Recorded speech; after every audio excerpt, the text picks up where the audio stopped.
Hola a todos, son las 2 de la tarde en punto y estamos ya al aire. Una nueva entrevista, una nueva invitada fantástica, maravillosa, con historias muy interesantes que les vamos a contar a continuación. Gracias, siempre es lo primero que hago, darles las gracias a todos los que se conectan, a toda la gente que está ahí, súper pendiente, de qué invitado viene, de qué historia tenemos para contarles, y, y en fin, anécdotas que siempre pasan en estas transmisiones. Hoy estamos con María Angélica Pumarejo. Eh, ya les iré contando su interesante hoja de vida, su trayectoria genial. Ya hay personas conectadas. Les estoy dando aquí un ratico para que lleguen y se conecten con nosotros. Muchísimas gracias a Odette Ferré, Arts and Culture Management, por haber creado este universo de gente alrededor del arte y de la cultura. Voy a hablarles de María Angélica Pumarejo. María Angélica Pumarejo, nuestra invitada de hoy. Primero que todo, bienvenida. ¿Cómo estás? Gracias. Acá, estupendamente, en medio de todo lo que ha significado pasar tantos meses en este encierro. Aunque yo no vivo muy en la calle, realmente vivo bastante encerrada porque mi oficio, además de leer y de todo el tema de comunicaciones y de asesorías y de sentarme a escribir, no está muy en la calle. Entonces, pero bueno, sin embargo, uno siente esta especie como de ahogamiento colectivo que a todos nos toca. Pero bien, en general muy bien. Voy a contarles un poco de María Angélica Pumarejo. Pumarejo Hinojosa. María Angélica nació, Vallenatísimo. pero vallenata total, nació en Valledupar, estudió comunicación y periodismo. María Angélica hizo una maestría en literatura en la Universidad Javeriana. Estudió edición de libros en la Universidad Complutense de Madrid. Es escritora independiente, se ha desempeñado como jefe y asesora de comunicaciones en diferentes entidades públicas y privadas. Escribe para el diario El Pilón de Valledupar. Y bueno, además hace muchas otras cosas que vamos a ir conociendo en esta charla. Bienvenida, María Angélica Pumarejo Hinojosa. María Angélica, yo siempre me quedo corto porque dejo historias para después. eh, empecemos, empecemos por Bueno, hablar. te voy a hacer una pregunta técnica a ti primero, Bueno, porque están algunas personas diciéndome que no lo tengo todavía en mi muro y no veo el video que esté pasando en el tuyo. Entonces, para poderlo compartir, porque aquí estoy con con el video que no lo tengo en tu muro y de ahí era donde iba a compartirle a la gente. yo estoy en mi muro. Claro que sí. Estamos. Claro que sí. Aquí estamos. Mírate. Ahí, ahí estamos. No, esa no la tengo yo. Imagínate, no me sale. Mírate, ahí estamos, María Angélica. Estamos, dale, de pronto refrescalo para que Sí, te aparezca. voy a hacer eso para que me aparezca, pero bueno. Y desde ahí lo puedes compartir. María Angélica, ahora sí, empecemos esta charla. Empecemos. ¿Lo pudiste hacer? ¿Lo pudiste hacer? Ya estoy mirando y haciendo lo que me dijiste que refrescara para que... Ahí estoy. Ahora sí voy a compartir. Sí, sí, sí. Perfecto. Listo. Compartido. Mira, ya pudiste. Sí, ya. Y ya no se conectan, entonces ahora sí empecemos, María Angélica. Hablemos un Aquí poco estamos. de de la pasión, de la pasión de María Angélica por la escritura, por la literatura. Eh, eso nace a través de los años, a través del estudio, a través del contacto con la gente, o de pronto María Angélica era de esas niñas lectoras que devoraba cuentos, devoraba cómics, qué sé yo, y también se robaba de pronto por allá un libro de la biblioteca de la casa de sus padres. ¿Cómo fue ese nacimiento de la pasión de María Angélica por el arte, por la literatura, por las letras? Bueno, esa es una pregunta tan bella porque inevitablemente me regresa a mi infancia. Yo vivía en mi casa con mis padres, somos 4 mujeres, ¿cierto? Sin hombres, somos las 4 niñas y ya. Ese era un universo de 4 niñas, efectivamente, con un papá maravilloso.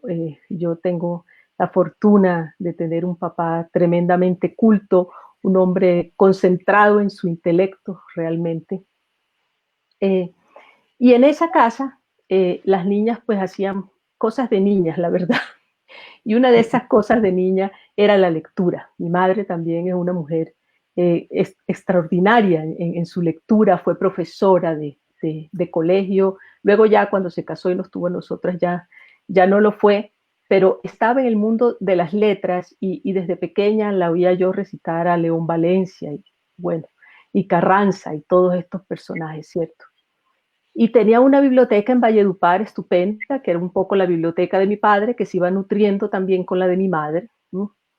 Donde recuerdo claramente una herencia que estoy segura que va a estar en disputa, y es la colección del Tesoro de la Juventud, en esa primera edición bellísima. Y de eso empezó, digamos, como la lectura. Luego, en Valledupar no habría librerías en ese momento, ¿cierto? Pero mi padre, bueno, viajaba o algo así, nos llevaban libros, pero habían personas que venían libros, entonces teníamos los temas del círculo de lectores, todo lo que pasaba. Yo Sí. creo que ahí me quedé un poquillo ciega porque yo era una gran insomnio. Todavía tengo unos momentos de insomnio, pero pequeña era una gran insomnio. Y tenía la lámpara de mi mesa de noche y ahí yo empezaba a leer. En la noche mi hermana dormía, compartía el cuarto con mi hermana mayor, y yo me quedaba leyendo, o el insomnio me despertaba, dormía un par de horas y ahí me levantaba a leer, ¿cierto? Con mi lucecita, y creo que ahí empecé a quedarme miope. Entonces es una cosa que tiene que ver con todo lo que pasaba en mi casa. Y luego me vengo a Bogotá y cuando empiezo a oír todos estos temas y tengo clases de literatura dentro de comunicación en la Javeriana, y tú ya conoces ese ambiente de la Javeriana, que es un ambiente, digamos, bueno, y más, yo creo, en esos años en que estudiamos, un ambiente de grandes, de una apertura a ciertas cosas. Entonces, los ciclos de cine, los profesores Sí. dictando los seminarios de literatura, toda una cosa ahí extraordinaria. Y yo cada vez que oía nombres que no reconocía o algo, yo decía, pero es que me quedaron debiendo como la mitad en el colegio. Este asunto me hizo a mí ponerme como en la tarea, ya de este lado, yo sola, sin mamá y sin papá, pero ponerme en la tarea de pegarme una adelantada porque yo me sentía que estaba a la saga de todo el mundo, ¿ves? Entonces duplicaba mis horas de lectura y en el apartamento donde vivíamos con mis hermanas, yo tenía un espacio para mí con los estantes y la biblioteca y yo me la pasaba ahí, adelantándome porque a mí me parecía que yo estaba atrasadísima. ¿Cuáles eran esos primeros títulos, esos primeros autores que apasionaron a María Angélica? Bueno, digamos que ya en ese descubrimiento, sin duda, estando en Valledupar y todo esto, estaba con algo que yo agradezco muchísimo. Fíjate que a veces la localidad hace que uno desde pequeño entienda a dónde pertenece, lo entienda por muchas vías, no solamente por lo que vives de manera cotidiana en casa, sino porque eres capaz de reconocer esa cultura que se forma alrededor y uno empieza a darle valor a eso desde muy pequeño. Entonces en mi casa, claro, leía a los autores del Caribe y leía a García Márquez, por supuesto, y José Félix Fuenmayor, digamos, y todos estos personajes, ¿cierto?, que seguirán siendo siempre entrañables en mi biblioteca. Pero cuando vine a Bogotá descubrí esa cosa que era lo urbano.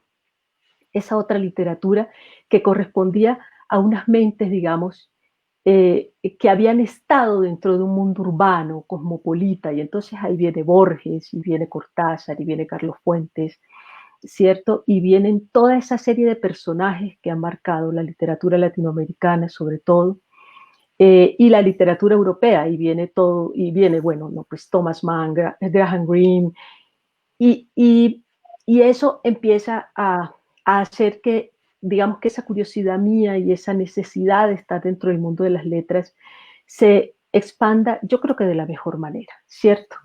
Entonces, esos son como los autores iniciales, digamos. Eso es ahí como lo que pasa inicialmente. Pero imposible desprenderse de las raíces y, y ese realismo mágico, ese trópico, ese Caribe, esa cultura influyen bastante, además porque yo diría que es una de las regiones del país donde la mente de los artistas vuela con mayor libertad. No sé si tiene que ver mucho con el cielo azul, con la brisa. Yo creo que tiene que ver mucho con el clima, con el folclore, Sí. pero la manera de contar las historias desde, desde la costa tiene un ingrediente particular distinto. Además que yo siempre he dicho que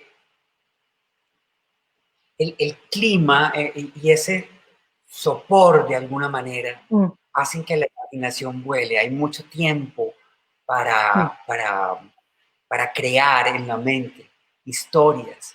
Y aparte de eso hay una tradición oral maravillosa, una tradición oral que desde niños eh, los, cada uno está oyendo, está percibiendo cómo se trae toda esa niñez y esa adolescencia y toda esa historia de abuelos y de padres a las letras, qué historias cuenta María Angélica que estén permeadas por toda esa historia bonita de la costa, por toda esta alegría y también por todo este drama. Sí, así es. Me parece muy interesante que hayas dicho toda la alegría y todo el drama, porque hay una circunstancia en la que siempre, digamos, las personas del Caribe tenemos una reflexión que yo creo que desde García Márquez hasta ahora sigue siendo igual de importante, y es, fíjate, las personas del Caribe parecemos todo esto, que sí, que está a nuestro alrededor, que lo somos, claro que sí lo somos, ¿cierto? Pero adentro somos unas personas tremendamente serias y tremendamente parcas. Y, y esa, digamos, ese tono apacible tal vez que tenemos es una cosa que viene de adentro y de esa parquedad, ¿cierto? Tal vez por eso la gente y muchas personas son tan dicharacheras y echan tantos cuentos y hacen tanta cosa, porque adentro hay una cosa que ciertamente puede estar encerrada y que tiene un motivo de reflexión continuo, ¿ves? Y entonces eso nos torna un poco apacibles y un poco melancólicos, digamos. La melancolía a veces ha sido signada por varias personas como la mirada de los vallenatos. No se me olvida nunca una vez hablando con Enrique Santos en Cartagena, en una reunión, eh, se queda mirándome, entonces me dice, tú eres vallenata, claro, y yo sí, ¿y tú por qué sabes? Y me dice, porque tienes mirada de melancolía, y eso solo lo da el acordeón. Eso no se me olvida, y esa frase, ese sentido de la melancolía, yo lo he escuchado varias veces a lo largo de mucho tiempo. La maravilla de esto también tiene que ver con una capacidad de escucha enorme. Por eso el Caribe tiene estas narraciones casi que son al pie de la letra de lo que pasa, porque hay una capacidad de escucha, de oír cuentos para poder contarlos, porque así se establece, como bien lo has dicho, el tema de la tradición oral, y así es como nos vamos contando lo que pasa, ¿cierto? Entonces ahí en esa escucha y en esa contemplación y en eso que puede parecer a veces como tan quieto, pero que realmente es como muy apacible, se empiezan a trazar y uno empieza a tener en su memoria todas esas historias que indefectiblemente van a salir después en los libros. Alguna vez me pidió mi amigo Paul Brito, me dice, hay un especial de gastronomía para la revista Actual, de la que él es editor en Barranquilla. Y me dice, ¿tienes un cuento? Le dije, sí, te voy a echar un cuento para esa edición. Y le escribí, hace parte ese cuento de una publicación bellísima que hace Vía 40, que la hizo recientemente, y Miguel Iriarte la incluyó en el especial de Cuento Caribe. Esa historia se llama Pasteles para llevar. ¿Y con qué tenía que ver eso? Pasteles para llevar tiene que ver con la manera como yo vi que mi abuela paterna, que era una gran cocinera, y mi abuela materna también. Yo tengo una familia que tiene esa tradición culinaria importante y arraigada, ¿ves? Desde mis abuelas, mis bisabuelas hasta nuestros días. Mi hermana María Adriana es una mujer, es antropóloga, pero ahorita se acaba de graduar de gorro blanco, ¿ves? Y todas cocinamos, digamos, en casa, y la cocina ha sido un lugar maravilloso de reunión. Y recuerdo una vez que mi papá me llevó como a pasarme el día donde mi abuela, y encontré a mi abuela haciendo pasteles. Pasteles quiero decir tamales, ¿vale? Que nosotros le decimos pasteles. Y eso para mí fue un día de gloria. Yo pasé ahí feliz todo el día viendo ese detalle de los pasteles, mi abuela con 2 mesas de madera en el patio, porque imagínate el calor de Caribe para tú hacer pasteles para los hijos y todo, era una ocasión especial, y ella ahí con la persona que la ayudaba, todo esto, mi otra prima, y estábamos ahí, y eso yo lo tenía adentro. Cuando me dice Paul Brito esto, dije, claro, esta es la historia. Y eso hizo que naciera ese cuento que se llama Pasteles para llevar. Entonces, esa tradición de la que hablas, eso sale por los poros, así sea porque uno se sienta y empiece a echar un cuento. Ahora imagínate en la narrativa, por supuesto mucho más. Yo no dejo de lado mi infancia, no dejo todos los referentes, son los referentes de mi literatura. Cuando todas estas historias viajan y salen del país, me refiero al momento en el que María Angélica se va a estudiar afuera, cómo se empiezan a enriquecer con esa cultura de otro país. Aquí ya empieza a crearse un nuevo lenguaje, es inevitable a medida que va pasando el tiempo, a medida que se va enriqueciendo además, más. La escritura también sufre una evolución. ¿Cómo sintió María Angélica el resultado de escribir después de vivir por fuera del país? Y cómo eran esas primeras letras, esos primeros cuentos, esos primeros párrafos comparados con los de ahora, como por ejemplo los de esta novela, de una canción para Ethan. Este libro es un libro maravilloso y bueno, ya vamos a hablar de él a continuación, pero antes hablemos un poco de esa evolución de la escritura de María Angélica Pumarejo, cómo la siente al principio y después de salir de Valledupar, de llegar a Bogotá y después de irse del país, regresar, conocer tanta gente, tantos escritores. ¿Cómo siente esa evolución y ese enriquecimiento que le da a la literatura el, el primero exponérsela a tantas personas y segundo esa retroalimentación de gente tan interesante? Bueno, mira, yo creo que para todos viajar puede ser lo que luego de cierta etapa en la vida más nos nutre, ¿cierto? Sobre todo cuando hemos tenido una infancia en la que realmente estábamos en casa. Yo viví en Valledupar, en casa con mis padres, pero luego, en la medida en que avanza la vida y vas haciendo cosas, los viajes se vuelven algo eh, que buscas, que crean una riqueza enorme en todos los sentidos, y donde uno se encuentra con gente maravillosa. Por ejemplo, cuando estaba estudiando edición de libros, éramos 13 personas y éramos 13 personas de América Latina, ¿cierto? Entonces había mexicanos, había gente de Buenos Aires, había una persona del Perú, estábamos los colombianos, o sea, o había una persona de Guatemala, todo eso. Y todos estábamos de alguna manera en el mundo del libro. Y eso fue muy bello porque para mí, ahí, como en cualquier otro viaje que haya hecho, se empieza a incorporar algo que es el asunto del urbano. El asunto del urbano del que yo ya me había ocupado, digamos, desde muy temprano, porque tenía un enorme interés por la ciudad y, por supuesto, cuando has pertenecido de la infancia casi a la ruralidad, ¿cierto? Porque Valledupar era una población muy pequeña. Luego, lo urbano es lo que te conquista y tratas de entender ese mundo cosmopolita, abierto, de tanta diversidad, cómo es que pasa, ¿cierto? Cómo es que es, cuál es el comportamiento y todo. En la universidad, muy tempranamente, yo dictaba una clase y planteé todo un esquema de trabajo sobre el tema de la antropología urbana, que ha sido uno de mis temas que me interesa muchísimo. Y eso era posible por ver, digamos, las ciudades, ¿cierto? ¿Qué pasa con eso dentro de la literatura? Y es que empiezas a descubrir otro tipo de personajes. Digamos que eso, lo que yo siento es que afianza la manera de crear el carácter de unos personajes para que puedan interactuar, ¿ves? Porque no es este mundo, digamos, que tiene que ver con la provincia, con la cosa cerrada, sino ese otro mundo. En ese tejido, lo que se pone es lo que yo pensaría la esencia de lo que es universal.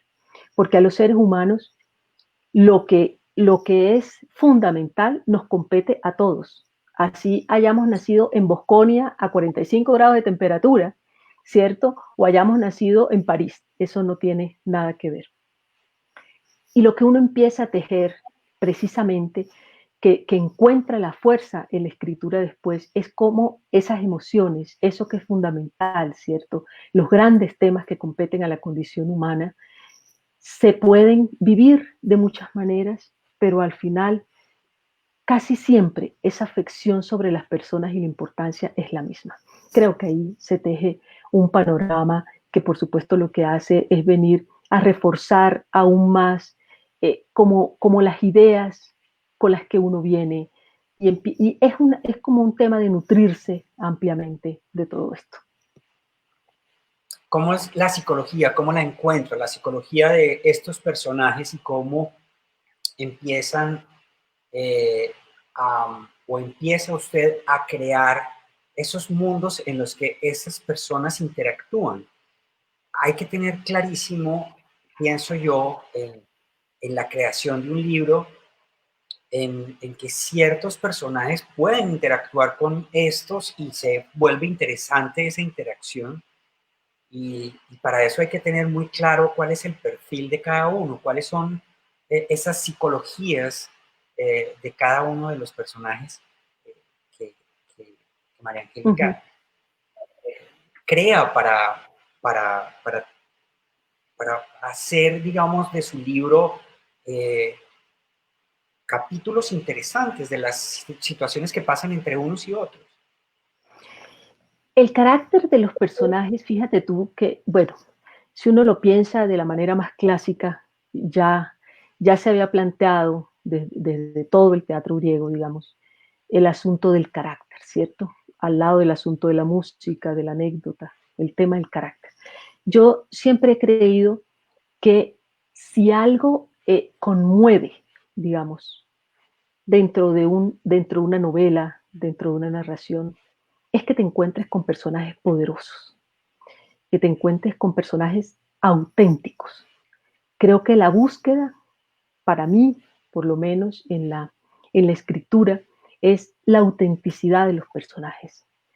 Y una autenticidad que va más allá de hacerlos verosímil en un mundo para un lector, sino que si uno piensa en un personaje como si ese personaje existiera y estuviera vivo, indudablemente va a tener que empezar a desarrollar alrededor de él todas las situaciones que le permitan efectivamente estar y sentirse vivo. Entonces, para mí el tema del carácter de los personajes es importantísimo. Uno siente cuando hay personajes que son un poco endebles, cuando están un poco traídos de la mano, pero no están puestos a marchar por sí mismos. Eso en la literatura se siente. Entonces sí tengo una construcción del carácter de los personajes que para mí es muy importante. Tomo notas, pienso cómo son, pienso cómo se ven. Y tengo que decirte que soy una gran chismosa además, porque cuando yo me siento en un lugar público o cuando estoy en un restaurante o en algún sitio donde hay mucha gente, yo estoy oyendo todo lo que está pasando al lado. Todo.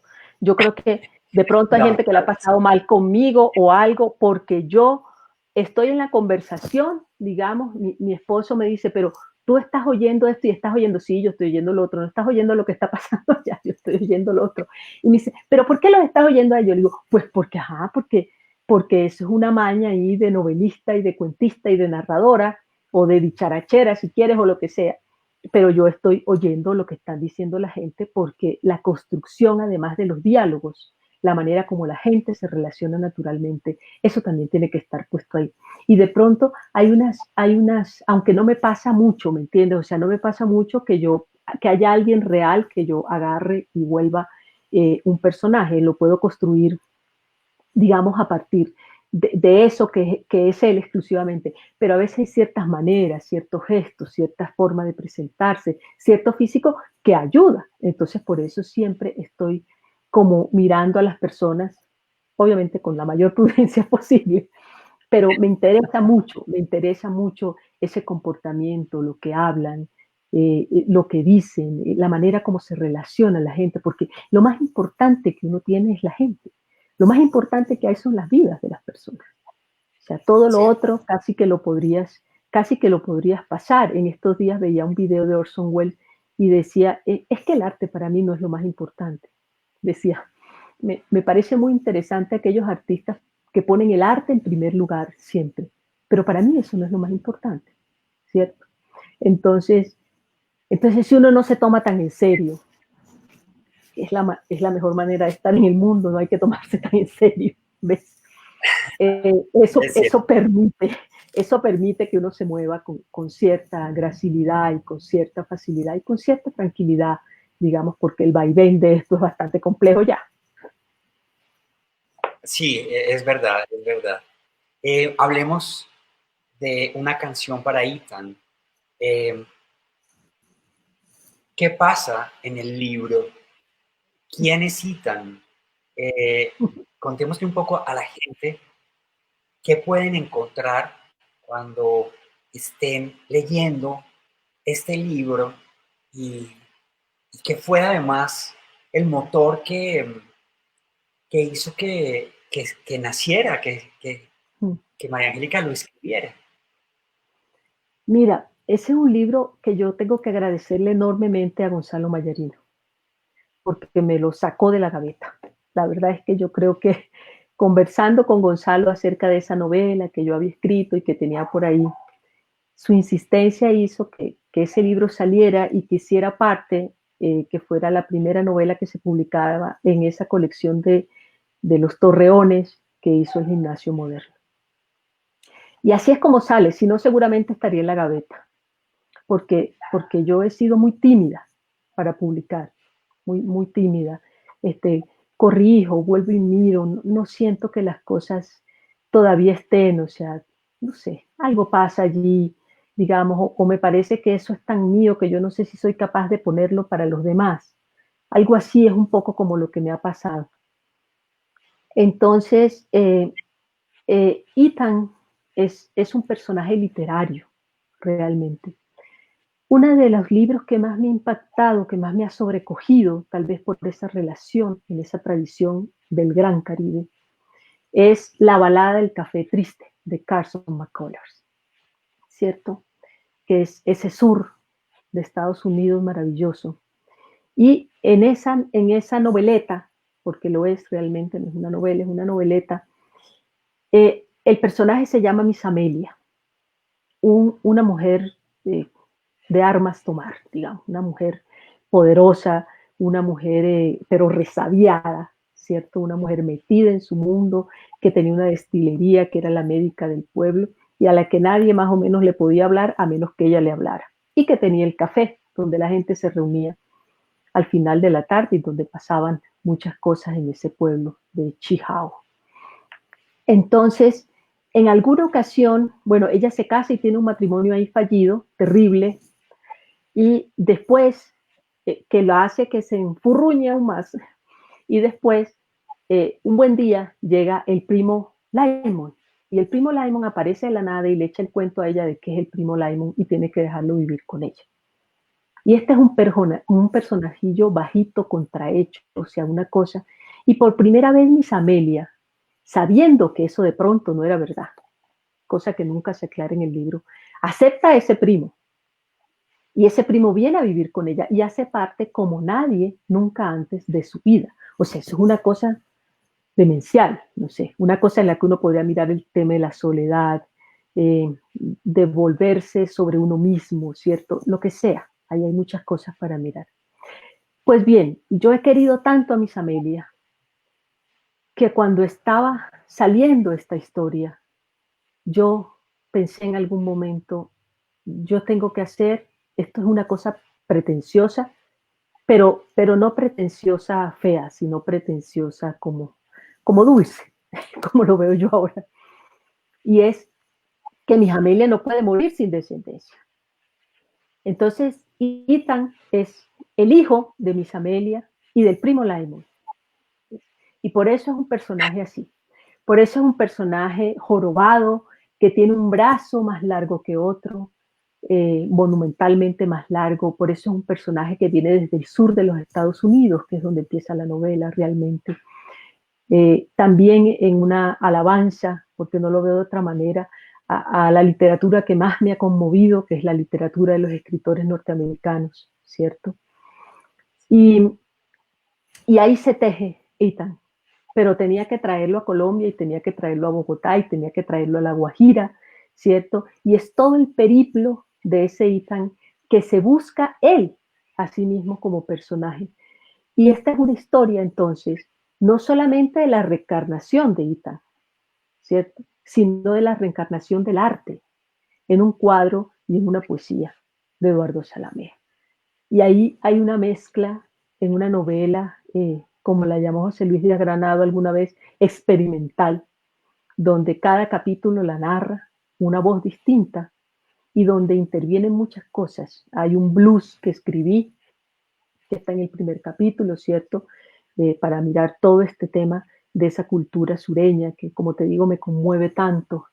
Y hay una serie de personajes y de situaciones, porque Ethan finalmente es un vagabundo, es un hombre que ha abusado sexualmente de algunas niñas, es un personaje, y sin embargo es un personaje que uno no puede rechazar completamente, que lo conmueve, que lo amarra, que lo lleva, porque tiene una enorme capacidad de vivir, y también una enorme capacidad de encontrarse con la gente, a veces de usarla, pero de tener amistades verdaderas. Es una cosa, ese personaje del que yo no me puedo desprender. En esta novela que estoy escribiendo ahora aparece por ahí, también seguramente irá apareciendo en lo que venga, porque me parece que él tiene algo que definitivamente me llena mucho en esa creación de los personajes, ¿cierto? Y en la posibilidad que dio todo su recorrido de yo irme desde el Gran Caribe, digamos, hasta llegar a La Guajira y después llegar a Bogotá, y toda una relación que hay en esa historia,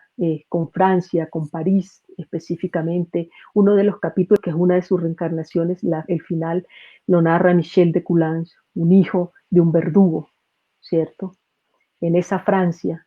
Y ahí hay unas relaciones que son realmente divertidas. Yo me divertí mucho haciendo esa novela. Qué maravilla, qué maravilla. Iba a preguntar a continuación acerca de la manera en la que se enfrenta a la escritura. Eh, siempre, siempre me llama muchísimo la atención eso. Hay gente que para pintar un cuadro tiene que entrar en cierto estado. Hay gente que para componer una canción también cuál es el estado de María Angélica para sentarse, escribe a mano o escribe en el computador, Mm. qué puede pasar. Sí, sí, sí, ¿Cómo es claro. esa intimidad de María Angélica eh, Mm. cuando dice, empezó esta nueva aventura, empezó este nuevo libro? Bueno, yo escribo mientras cocino, escribo en la cabeza, quiero decir. Esa es una de las cosas que siempre me pasa. Yo ahí voy echando el rulo interior y formando todo eso, ¿cierto? Pero cuando me siento a escribir, tengo alguna disciplina, realmente. Este, de preferencia escribo muy temprano. Mira, esta novela la escribí en un momento en que tenía muchísimo trabajo, ¿cierto?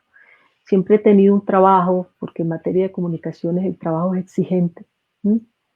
Y siempre he tenido un trabajo exigente y me he ocupado de varios proyectos al mismo tiempo. He tenido otros momentos en que no estoy trabajando. Pero esta novela particularmente la escribí en un momento de mucho trabajo.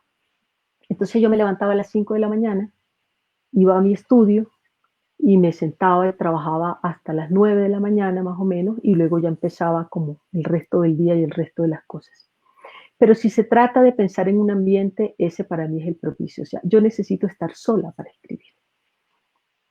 Yo tengo que confesarte que no soy una mamá, que lo soy, de esas que escriben mientras ve el hijo está en el partido de no sé qué. No, no.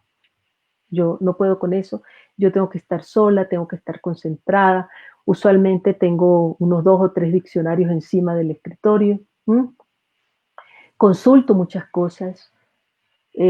No digo el pájaro ni la flor, sino cuál pájaro, cuál flor. ¿Ves? Y esas consultas me tardan mucho tiempo porque trato de que sea como lo más exacto posible, lo más vivo posible, que lo que se comprenda más, lo que realmente funcione. Entonces consulto muchas cosas. Escribo narrativa en el computador directo y si se trata de poesía, escribo a mano. La poesía la escribo a mano, ese primer poema siempre está escrito a mano, ¿cierto?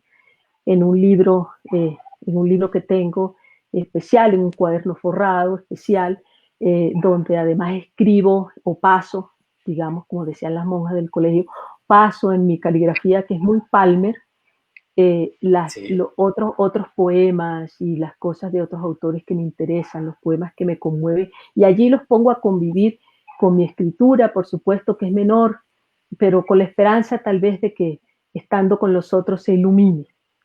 Entonces la poesía siempre la escribo a mano y la dejo allí y voy y doy vueltas y luego regreso. De pronto entonces me pongo súper valiente y entonces le tomo cuando ya la tengo en la pantalla, le tomo una foto en la pantalla y se la mando usualmente a Gonzalo Mayarino o a Federico Díaz Granados y ahí mando un poema para ver qué pasó, ¿cierto?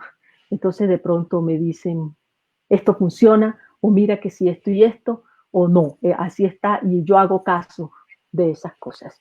Hago caso de ese diálogo con los amigos, porque ese diálogo con los amigos es una cosa que nutre enormemente, y no solo eso en el sentido, digamos, de la escritura, sino que crea un ánimo espiritual que para mí es indispensable.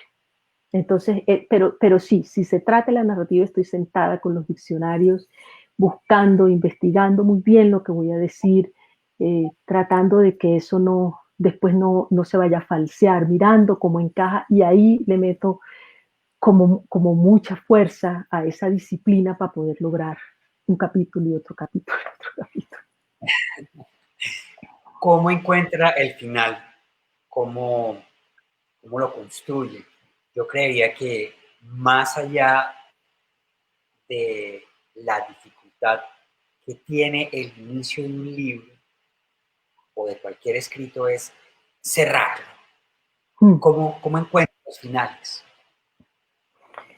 Mm, Yo pienso, o digamos qué es lo que me pasó en esta novela y en lo que construyo, que hay un camino que si de alguna manera se ha trazado desde esa autenticidad, no hablo siquiera de que sea el camino perfecto, solamente si esa novela y si esa historia, esa trama, esos personajes han sido auténticos, el final aparece. El final aparece y hay un momento en que uno dice, hasta aquí camina este personaje, este hay que dejarlo un poco atrás en este capítulo, hasta aquí se puede contar esta historia, ¿cierto? La novela, tú sabes, como diría Gilles Deleuze, es un texto en el que al final uno se pregunta, ¿qué ha pasado? ¿Mm? No es el cuento se cierra, el cuento es circular, el cuento es esa narración alrededor de una anécdota donde todo está construido y está cerrado. Pero la novela sí es esa pregunta que hizo Deleuze, ¿qué ha pasado? ¿Sí? Porque ahí le das la posibilidad al lector de que ese mundo que has construido no se vaya, que sea posible su permanencia, ¿cierto? Que sea posible para, no solo para esa circunstancia de esa lectura en ese momento, sino para otras cosas que vienen en la vida, ¿cierto? Para otros momentos en que hay un mundo que lo tienes ahí en el back y de pronto con alguna situación ese mundo aparece. Entonces, como te digo, el final aparece, la historia ya, ya si escribes más o si haces más, no, la cosa empieza a falsearse, porque hay un momento en que, y eso hay que saberlo ver, es parte de la contención, ¿cierto? Lo más importante en el momento de la escritura, en el de la poesía es casi que, mejor dicho, si en poesía uno no tiene eso, está un poco perdido, es el tema de la contención. ¿Mm? Esa escritura que parece una catarsis y que se describe muchas veces como eso, en términos del arte, ¿cierto? No podría llegar a ser si el autor no tiene la contención para saber que esa rienda hay que llevarla corta y que si sus emociones se desbordan, tiene que mirar cómo las ataja precisamente en virtud de la narración, ¿cierto? Es igual, es como en la pintura, es como en el arte, es como en todo, o sea, Pollock se podría reventar regando todo lo que tú quisieras, pero ahí había un límite que venía de su cabeza. Y por eso se puede crear algo que dice, que muestra un mundo, que plantea una cosa. Como te digo, no tiene que ver con que eso sea maravilloso, exitoso, perfecto, pero sí con que sea auténtico. Eso me lleva a pensar en algo. ¿Qué ha botado a la basura? ¿Qué, ¿Qué ha dicho de pronto esto no sirve para nada? Hombre, qué maravilla esa pregunta. Esas son unas confesiones que uno hace en momentos como estos. Y a ti, en estos días, no hace mucho, estaba hablando con J. Mario Arbeláez. Hace algún tiempo, yo como en un impulso de esos de decir, vamos a poner esto acá para que alguien lo lea para ver qué me dice, le mandé a J. Un libro de poemas, no sé cuántos serían, como unos 50, unos 60 tal vez. Bueno, luego hablamos de eso, ¿cierto? Pero yo esto fue hace mucho rato, esto fue hace varios años. Y hace unos 3 años más o menos, de pronto yo encuentro ese paquete similar al que le había mandado a J y hice así, lo rompí todo. En estos días J me preguntó que cómo estaba la escritura, que cómo estaba todo esto. Y le dije, J, lo que te mandé está en la basura. Y él también yo me dice, perfecto. Le dije, sí, porque eso no tenía contención. Eso respondía a un momento vital eh, en, que, en que había necesidad de escribirlo. Hay algunas cosas que he rescatado de ahí, que han evolucionado, que tienen otro, pero recuerdo haber roto, creo que es lo único que he roto exactamente toda esa colección de poemas y eso no saldrá, en efecto, ¿ves? Porque el trabajo tal vez viene después. Bueno, tú lo sabes, muchos autores han dicho, pero es que yo no hubiera querido escribir mi primer libro. En estos días lo estaba recordando, pensando y mirando y revisando cosas de Wisława Szymborska, que se arrepiente profundamente de sus dos primeros libros, esos dos libros que pertenecen a ese realismo socialista, cuando ella era militante, ¿cierto? Del partido, del Partido Obrero Unificado Polaco. Eso que después no es la poesía de Wisława Szymborska, aunque un poco ahí venga y ese sea su mundo, es una cosa que le hace ruido frente a todo lo otro que escribió.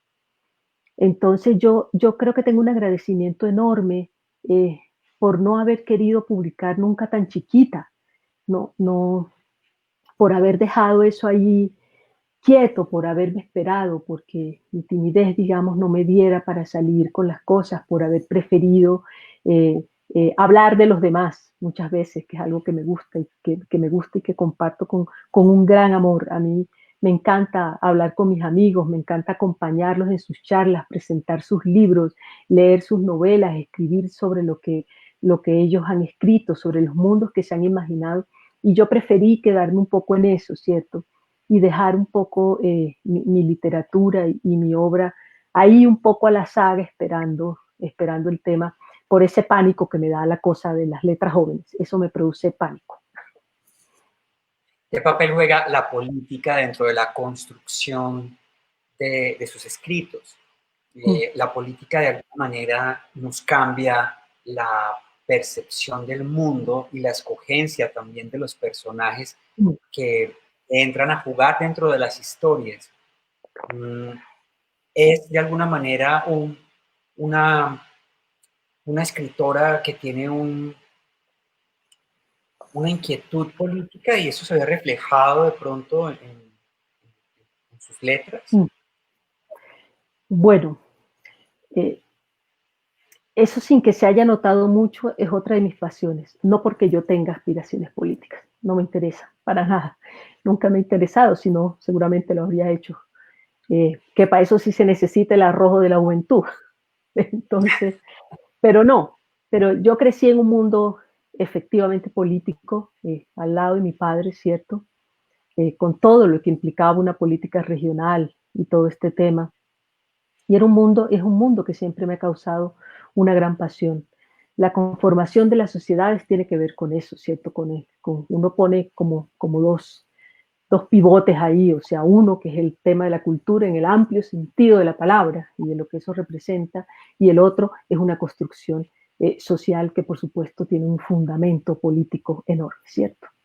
Y la política, yo creo que si uno nace, crece y es capaz de vivir entendiendo eso, podrá entender mejor qué papel ocupa uno dentro de la sociedad, ¿cierto? ¿Quién es? ¿Quién es? No en el sentido de usted no sabe quién soy yo, por supuesto, no me faltaba, pero esa conciencia de lo que se es, de dónde estoy en esta sociedad, y no es un tema de estratificación, sino eso que yo ocupo, eso que puedo decir, eso con lo que me enfrento al mundo. Por eso la reflexión política me parece tan importante. Tengo una hija de 14 años, Amalia, que está así en la flor de su adolescencia y tiene una estructura política en su cabeza que es impresionante. Es impresionante. Es una niña con un raciocinio acerca del tema del género, del tema del feminismo, de todo, de lo que pasa con los políticos, de cómo se mueve el mundo, y ha vivido en ese entorno de la discusión política y la discusión social. Sin duda, cuando uno crece dentro de eso, eso se vuelve una materia esencial. Yo no conozco a ningún autor, ni a ningún escritor, ni a ningún poeta que no hable de política y no sienta que la política es una obligación para él pensarla. Y fíjate que, por ejemplo, que en una canción para Ethan, efectivamente hay una construcción de él que tiene que ver con ese sentido de lo político. Hay una comprensión del mundo cuando llega a Valledupar, que llega en plena época algodonera y va a trabajar alguna de las plantaciones de algodón alrededor del Cesar. Ahí hay todo un debate acerca de esa región, ¿cierto? Es decir, siempre ha estado, ahí hay un debate que entra, digamos, también un poco sobre todo el tema del paramilitarismo, sobre todo el tema de una región que es una región que me conmueve porque es la región de mis antepasados, y es Atanques, en la falda de la Sierra Nevada, que durante todo este tema paramilitar tuvo casi 500 muertos, y que también fue una sociedad que se canibalizó porque habían personas en la guerrilla, incluso en una misma familia, unos en la guerrilla, otros en el lado paramilitar, y esto ha creado un dolor que es un dolor que a mí me pertenece y con el que yo estoy. Para mí es inevitable hablar de esto y poner eso dentro del panorama y dentro de ese mundo literario, ¿cierto? Yo creo que siempre va a aparecer, que esos personajes de esa índole siempre van a aparecer. que la historia de este país de alguna manera tiene que ser contada a través de la literatura, del arte, no en el concepto, digamos, de un compromiso social del escritor, no en ese concepto. Yo no pertenezco a esa generación, entiendo perfectamente todo y sabe uno de dónde viene esto, pero yo creo que eso es lo que construye y yo creo que eso es lo que termina de completar un mundo de esos, porque los personajes dentro de una narración y en la novela no simplemente están parados ahí encima de una tarima haciendo su mejor acto, no, hay una constructo y una complejidad que tiene que ver con todo eso, ¿cierto? Entonces, así se tejen, así se mezclan. Para mí la política ha sido y será indispensable. Yo no puedo estar apartada del acontecer político. Mi columna en el periódico El Pilón, aunque hablaba muchas veces de arte y de escritura y de todo el tema, siempre estuvo centrada en el acontecer del país, en los temas que para Valledupar me parecían importantes, en la construcción de la ciudadanía, en una construcción social a la que uno tiene que, digamos, como buscarle caminos, buscarle salidas, decir por acá. Me acuerdo unas 2 o 3 columnas que escribí diciéndole al presidente Duque recién electo, hombre, usted puede, simplemente, o sea, los temas que son universales y que les competen a los colombianos, los temas sobre la salud, el gran tema de la educación, no es una agenda de la izquierda, es una agenda que tiene que poderla hacer cualquier gobierno. Y si el gobierno hubiera sido de izquierda, yo habría dicho que los temas, porque lo dije también, los temas que competen a la productividad, digamos, al talento de la gente, al reconocimiento de lo que la gente tiene para producir capital, para hacerlo, también le compete, ¿cierto? Creo que esas divisiones, no pueden, no pueden seguir, digamos, arrastrando las sociedades y arrastrando el mundo, y que necesitamos una reflexión continua acerca de qué es lo esencial para que sea quien sea que esté al frente, lo haga parte de su agenda. Por eso para mí es Sí, indispensable el asunto político. sí, indudablemente hay temas que le deben eh, interesar y que son obligatorios. Hay temas que no se pueden sacar de la agenda de gobierno de ninguno, sea el que sea y pertenezca a la corriente política que pertenezca. Estar en contacto con los campesinos también enriquece muchísimo el trabajo porque la, la sencillez y de pronto en muchas ocasiones la carencia hace que uno perciba pequeños detalles en la vida de las personas y los vea como en la verdadera magnitud, cómo se aprecia refrescarse con un vaso con agua o cómo se puede apreciar un atardecer, el olor del campo, eh, qué sé yo, cuando ves a alguien que amas. Todas esas historias muchas veces son más fáciles de percibir en esa sencillez del campo. Hay menos contaminación auditiva, menos contaminación inclusive de pensamiento, del querer ser. Eh, esa sencillez se traduce también en la manera de escribir. Eh, lo puede uno encontrar en sus textos, esos personajes que disfrutan de lo cotidiano, que disfrutan de pronto de los pequeños placeres, o le encantan de pronto también incluir esos personajes complejos que se adornan y que se, digo yo, una palabra como más paisa, se perifollan mucho para poder. Sí, yo creo que la sencillez está referida efectivamente a esa autenticidad de la que hablábamos antes. Y eh, los personajes, y justo por ejemplo en Ita, en donde hay tanta ruralidad en un momento de la novela, eh, ahí está permeada esa sencillez, esa tranquilidad con la que se vive, es decir, la vida como es, ¿cierto? Que es una cosa que busco tanto, independientemente de la complicidad de los personajes. Creo que por eso tengo esa enorme atracción por la literatura norteamericana. Y es porque todas, digamos, la mayoría de estos autores, no sé, de poetas, de todo, de dramaturgos, no sé, Tennessee Williams, Faulkner, no sé, Carson McCullers de la que hablábamos, Anne Sexton, Dorothy Parker, cualquiera de estos personajes, estaba centrado, y me parece que esa es la maravilla de la literatura norteamericana, en lo que pasaba, en la vida como era, ¿cierto? En estos días también, en Letras Aparte, estaba yo hablando de Alice Munro hace unas semanas, y esa es la maravilla de una autora como Munro, ¿cierto? A la que le dicen la Chekhov canadiense precisamente por esa capacidad de mostrar ahí los personajes y la vida como son. Yo creo que si hay una búsqueda que yo tengo en mi escritura es esa, que eso pueda decirse, que eso pueda verse, ¿cierto? Que eso puede estar tan bien dicho que pueda verse. Eh, a mí no me interesan los personajes extraordinarios.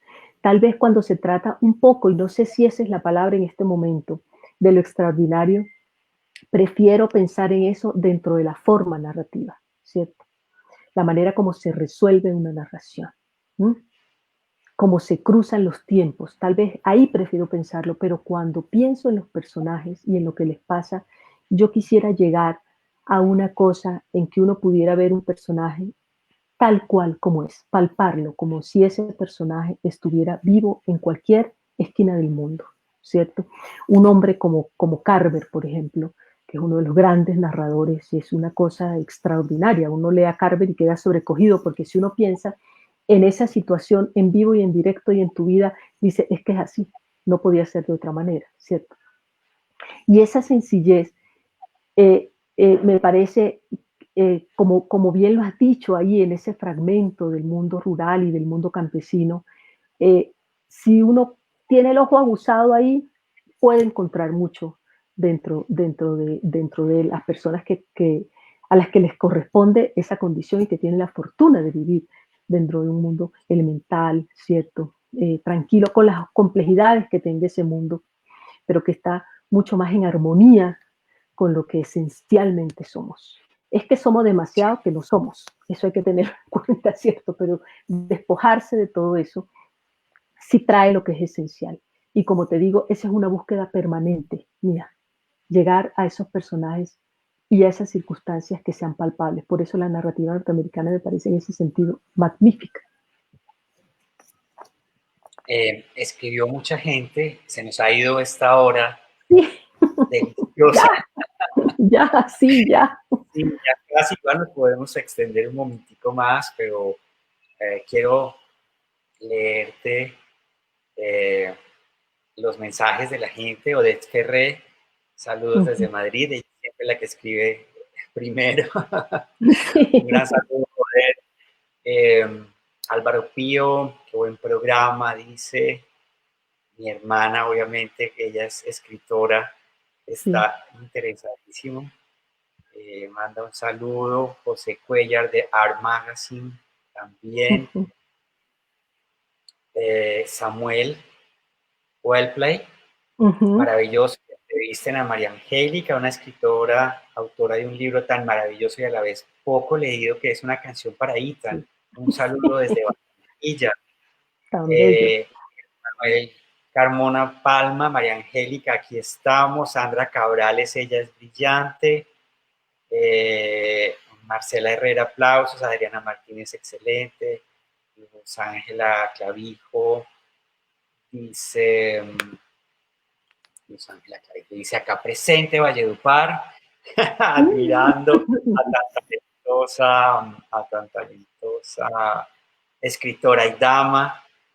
Adriana Martínez, lo máximo escucharte, María Angélica. Felipe, ¿qué pasó? Peast dice, saluda a la Puma desde Malta.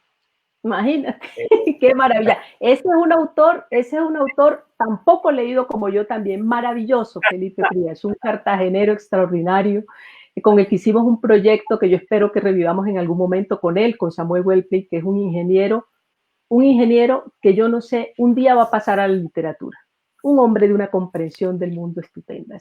En algún momento esos dos nombres se van a ver por algún lado, ya tú estarás atento. Qué maravilla. Magali Rojas dice un fuerte abrazo desde California, excelente entrevista. Guido Tamayo, abrazo, mi querida. Ioma Ferré, maravillosa entrevista. Y hay una pregunta que hace José Cuellar que dice que qué le aconsejas a las nuevas generaciones para que se motiven a leer más. Mm.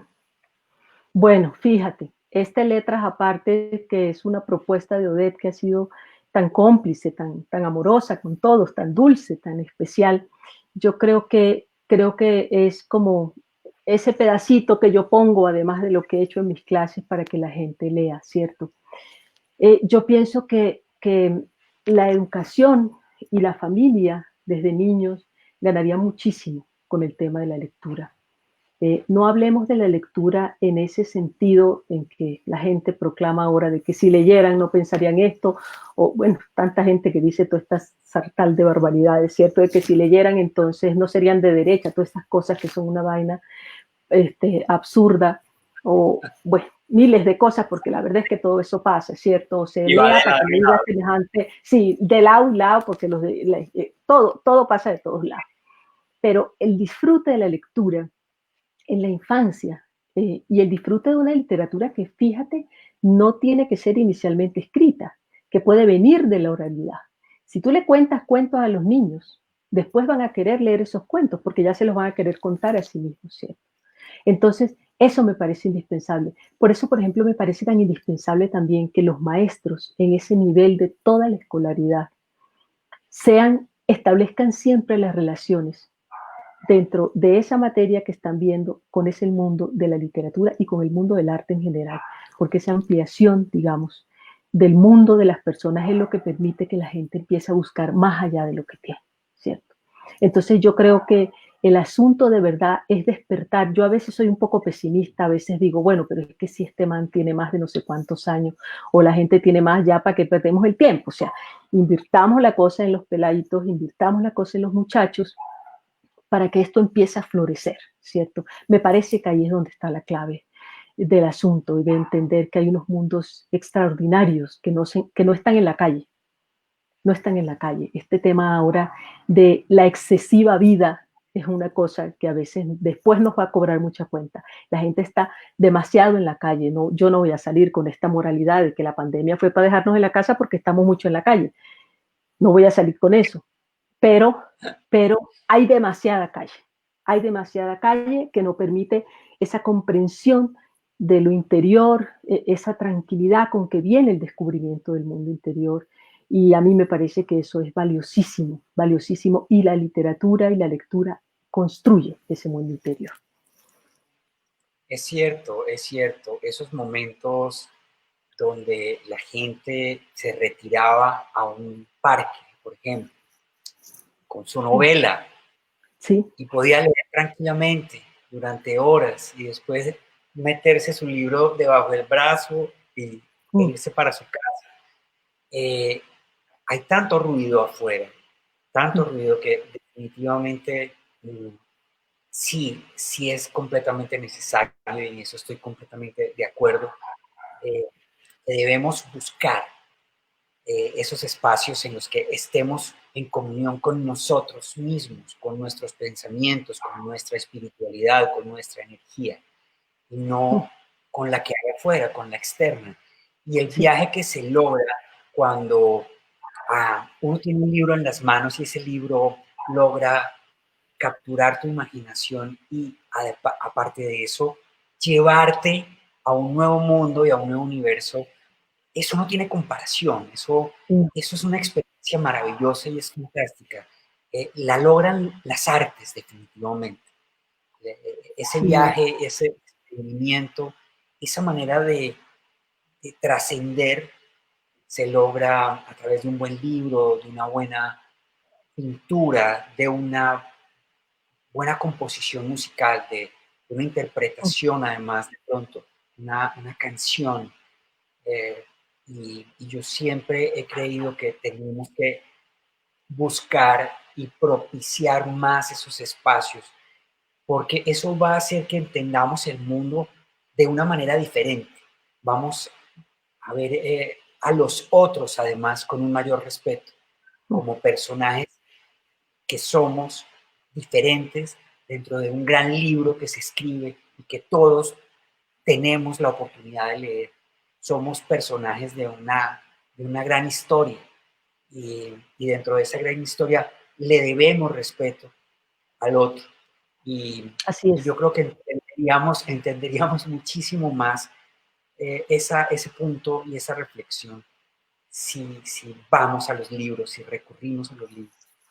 Sin duda, María Ángel, fíjate que en la novela los personajes coexisten sí, maravillosamente. sí. Eso, eso habría que traerlo de este lado. Así es. Eh, bueno, me he robado un poquito más de minutos del tiempo de María Angélica porque ha sido una charla maravillosa. Me podría quedar muchísimo tiempo, inclusive creo que la gente, porque veo que el contador no baja. Gracias, de verdad, gracias, María Angélica. Ahí están todas estas personas conectadas que me parece maravilloso. Un agradecimiento enorme a la gente que nos sigue, que se interesa, que, que se deja de alguna manera contagiar por esta energía maravillosa del arte y de la cultura, y que además interactúa con nosotros, nos manda mensajes. Y bueno, acuérdense que la entrevista queda montada en nuestros muros, si la quieren ver completa y entraron de pronto media hora después, retrocedan y la ven completa. Pueden compartirla también con otras personas para que tengan la posibilidad de conocer la historia y todo lo maravilloso que hoy nos ha entregado María Angélica Pumarejo, una mujer indiscutiblemente de una mente, un corazón y una generosidad enormes. Gracias, gracias, gracias por estar con nosotros hoy, por acompañarnos, por darnos esta oportunidad, este chance de viajar contigo.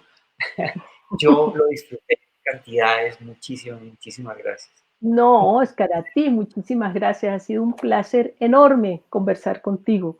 Ha sido una cosa muy, muy especial y muy bella, muy tranquilizadora y muy humana en una época como esta. Estoy agradecidísima con todas las personas que estuvieron ahí, de verdad, con tantos amigos y tanta gente bella, otra gente a la que no conozco personalmente, pero sé que siempre están atentos a cualquier cosa que yo pueda decir. Yo siempre lo digo, estoy ahí tratando como de sacar todo lo que tengo escrito un poco, ya estoy un poco menos tímida y entonces espero sobre todo darles literatura y darles buena literatura. Ha sido un enorme placer estar en este espacio, de verdad, muchísimas gracias.